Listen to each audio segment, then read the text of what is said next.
మీరు చూస్తున్న వాళ్ళందరూ మడి కట్టుకొని పని చేస్తారు. అసలు మడి అంటే ఏంటి, వంటకి దానికి ఏంటి సంబంధం చెప్తాను రండి. మడి అంటే కేవలం తలస్నానం చేయడం కాదండి, మన శరీరం మనస్సు రెండు శుభ్రంగా ఉండడం. దేవుడికి పెట్టే ప్రసాదం తయారు చేసేటప్పుడు కేవలం శుభ్రంగా ఉంటే సరిపోదు, పవిత్రంగా ఉండాలి.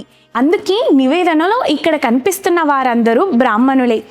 మాకొచ్చే ఆర్డర్స్ చిన్నవైనా పెద్దవైనా ప్రతిదాన్ని ఇలా నిష్టగా మడికట్టుకొని చేస్తాం. అలాగే మన దగ్గర మినిమం ఆర్డర్ అంటూ ఏమీ లేదండి. మీరు ఏ ఒక్క ఐటమ్ అయినా సరే, ఆఖరికి 1 కిలో అయినా సరే మేము చక్కగా చేసి పంపిస్తాం. ఎందుకంటే మాకిది కేవలం బిజినెస్ మాత్రమే కాదండి, అందరికీ నిష్టగా చేసిన ప్రసాదాలు దొరకాలని చిన్న ఆశ.